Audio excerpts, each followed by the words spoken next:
Smart மீட்டருக்கான tender அறிவிப்பை வெளியிட்டது தமிழ்நாடு மின் வாரியம். 3 கோடி ஸ்மார்ட் மீட்டர்களை கொள்முதல் செய்ய உள்ள நிலையில் 6 கட்டமாக மின் இணைப்புகளில் பொருத்த திட்டம்.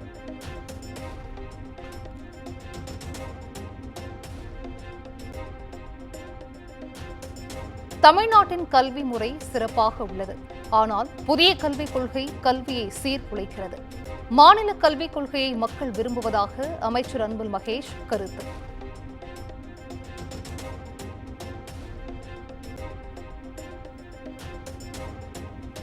தேசிய கல்விக் கொள்கையை விட சிறப்பாக செயல்படும் அமைப்பை ஏன் சீர்குலைக்க வேண்டும்? மத்திய அமைச்சர் தர்மேந்திர பிரதானுக்கு அன்பில் மகேஷ் கேள்வி.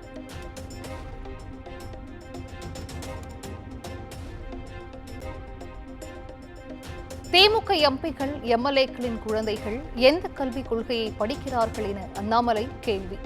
அவர்களின் குழந்தைகளுக்கு ஒரு நியாயம், சாதாரண மக்களின் குழந்தைகளுக்கு ஒரு நியாயமா எனவும் வினா.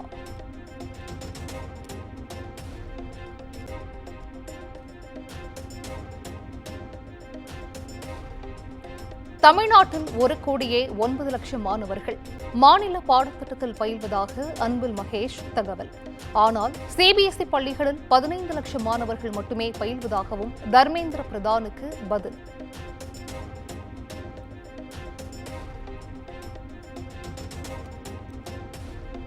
மும்மொழியில் கல்வி பயிலும் மாணவர்களின் எண்ணிக்கை குறித்து தவறான தகவலை அன்பில் மகேஷ் வெளியிட்டுள்ளார். பாஜக மாநில தலைவர் அண்ணாமலை குற்றச்சாட்டு.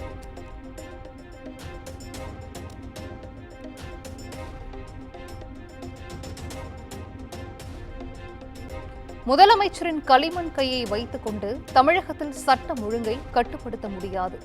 இரும்பு கரம் கொண்டு அடக்குவோம் என்ற முதல்வரின் பேச்சை சுட்டிக்காட்டி அண்ணாமலை விமர்சனம்.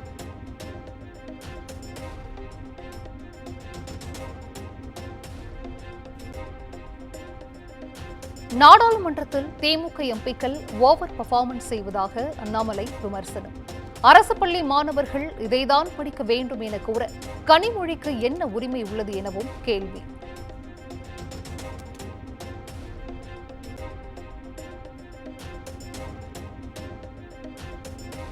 தொகுதி மறுவரையறை எதிராக ஆதரவு திரட்டும் தமிழ்நாடு அரசு. ஆந்திர முன்னாள் முதலமைச்சர் ஜெகன்மோகன் ரெட்டி, கர்நாடக முதல்வர் சித்தராமையாவை சந்தித்த தமிழ்நாடு குழு.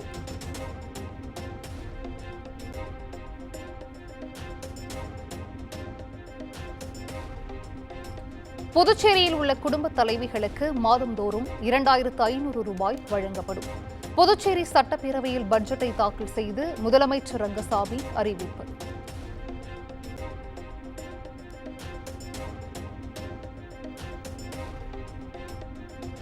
புதுச்சேரியில் 6 முதல் 12ஆம் வகுப்பு வரை அரசு பள்ளிகளில் பயின்ற மாணவர்களுக்கு ஆண்டுக்கு 1000 ரூபாய் வழங்கப்படும்.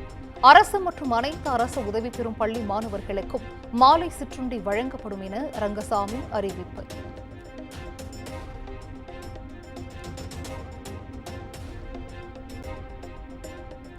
வேங்கை வயல் வழக்கு விசாரணை வருகிற 20ஆம் தேதிக்கு ஒத்திவைத்தது புதுக்கோட்டை மாவட்ட நடுவர் நீதிமன்றம்.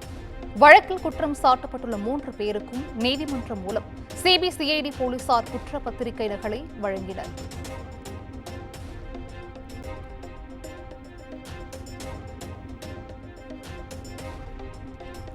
அமைச்சர் பொன்முடி மீது சேற்றை வீசிய விவகாரத்தில் கைது செய்யப்பட்ட பாஜக நிர்வாகியின் ஜாமீன் மனு. காவல்துறை பதிலளிக்க சென்னை உயர்நீதிமன்றம் உத்தரவு.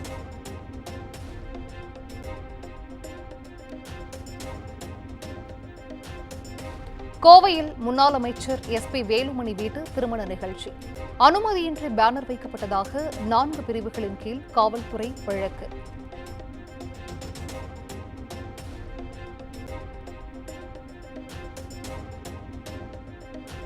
ஆறுகளில் மண் அள்ளுவதில் மட்டுமே பொதுப்பணித்துறை கவனம் செலுத்துகிறது.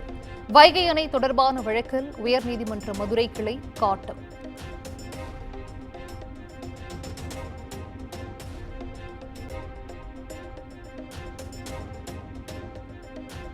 ஆன்லைன் விளையாட்டுகளுக்கு விதிக்கப்பட்ட கட்டுப்பாடுகளை எதிர்த்த வழக்கு. மத்திய மாநில அரசுகள் பதிலளிக்க அவகாசம் வழங்கி சென்னை உயர்நீதிமன்றம் உத்தரவு.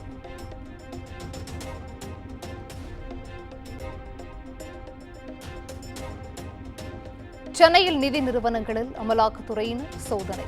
அசோக் நகர், வடபழனி, வேப்பேரி என 4 இடங்களில் அதிரடி சோதனை.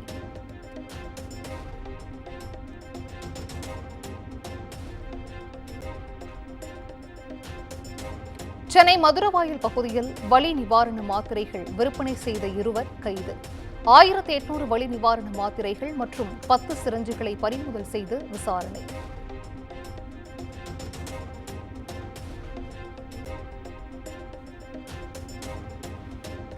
வன்முறையில் ஈடுபடும் மாணவர்கள் மீது ஒழுங்கு நடவடிக்கை எடுக்க வேண்டும்.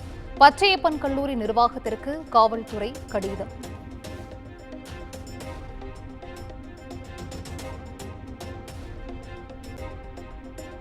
மீட்டர் கட்டணத்தை உயர்த்த வலியுறுத்தி போராட்டம் அறிவித்து ஆட்டோ ஓட்டுநர்கள்.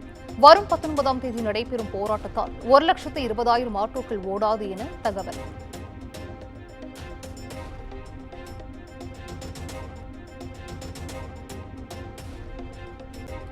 தோல்வியடைந்த மும்மொழி கொள்கையை தமிழ்நாட்டில் திணிக்க பாஜக முயற்சிக்கிறது. அமைச்சர் PTR பழனிவேல் தியாகராஜன் குற்றச்சாட்டு.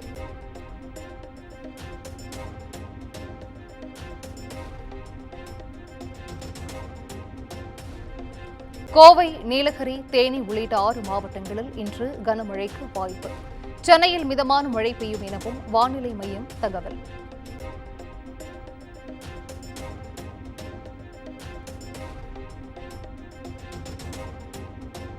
நாகை, கரூர் மாவட்டங்களில் 2வது நாளாக தொடரும் கனமழை. விளைபயிர்கள் நீரில் மூழ்கியதால் விவசாயிகள் கவலை.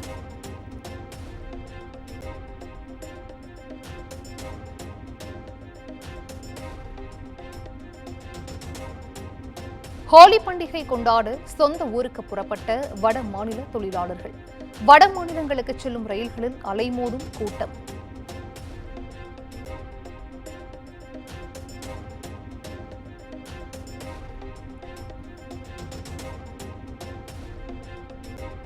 மாசி மகத்தையொட்டி விருத்தாச்சலம் மணிமுத்தாறில் திதி கொடுக்க சென்றவர்களை சூழ்ந்த வெள்ளம்.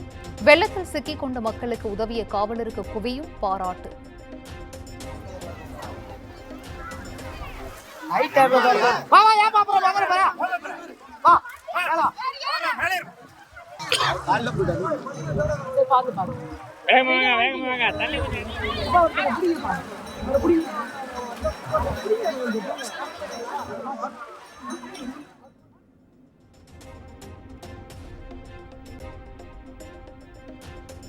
கடலூர் மாவட்டம் புவனகிரியில் கொள்முதல் நிலையத்தில் தேங்கிய மழைநீர்.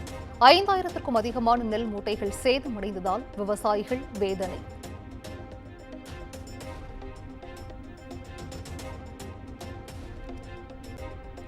திருப்பத்தூர் அருகே அரசு பள்ளியில் போதிய கட்டட வசதி இல்லை என புகார். மாணவர்களுடன் இணைந்து பெற்றோர் போராட்டம்.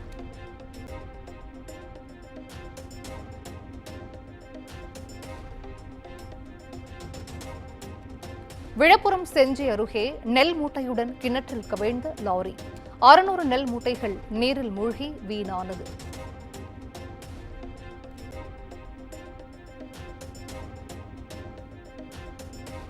புதுச்சேரியிலிருந்து திருவண்ணாமலைக்கு அரசு பேருந்து மூலம் மது பாட்டில்கள் கடத்தல். பேருந்து ஓட்டுநர் மற்றும் நடத்துனரிடம் அதிகாரிகள் விசாரணை.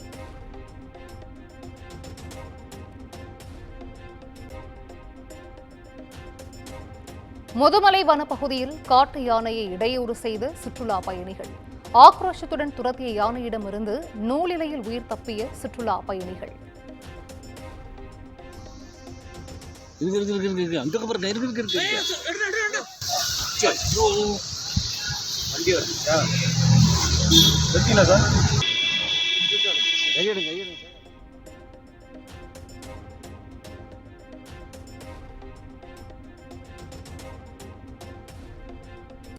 கன்னியாகுமரி அருகே கட்டுப்பாட்டு இழந்த கார் சாலையோர கம்பத்தில் மோதி விபத்து. தறிக்கெட்டு ஓடி சாலையில் கவிழும் சிசிடிவி காட்சி வெளியீடு.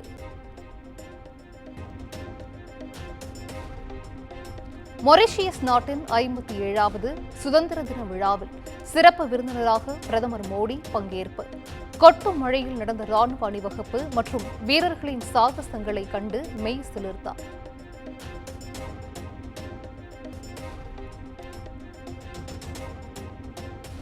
உத்தரப்பிரதேச மாநிலம் ஷாஜஹான்பூரில் தார்பாய்களால் மசூதிகள் மூடல்.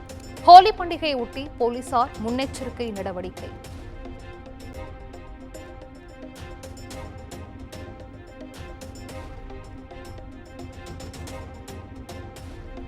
பாகிஸ்தானில் பயணிகள் ரயிலை சிறைப்பிடித்த பலூச் விடுதலை படையினர். ரயில் கடத்தப்பட்ட முதல் காட்சி வெளியாகி பரபரப்பு.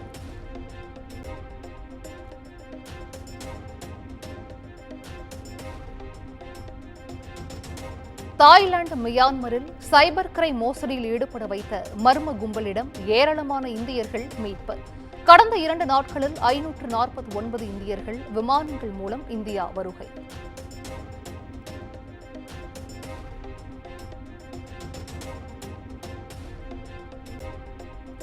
அமெரிக்காவின் வெள்ளை மாளிகையில் அணிவகுத்து நின்ற டெஸ்லா கார்கள். புதிய டெஸ்லா காரை அதிபர் டொனால்டு டிரம்ப் வாங்கிய வீடியோ வைரல்.